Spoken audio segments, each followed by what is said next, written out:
ker me je tako zaznamovalo to.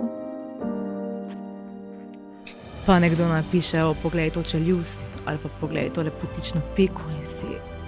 Mislim, še zdaj sem naivna punca, ne, da ne bo pomote. Mislim, saj me potem izkušnje pa te lekcije, ki jih imam, pol učijo. Ta vozliček ni po moje prišel, zaradi tega, ker bi jaz nepravilno pela, ampak bolj ko ne, mogoče kakih neizrečenih besed. Jaz tako čutim energije že na splošno, na odru pa še toliko bolj. Moj cilj je, da jaz pojem do smrti, ne? To, ker mi bo zdravje dalo. Če bom umrla na odru, okej. Ker moj prvi nastop je bil pri 2 letih in pol. In sicer na Vaški veselici, mogoče si pa kdo misli, če boš zdaj ti šel na talente, da se ti sam tam pojaviš in pol se ti bo vse zgodilo. To pa ni res, ne? Vse se zgodi z razlogom, življenje daj mi tisto, kar mi pripada in kar bo dobro za mene.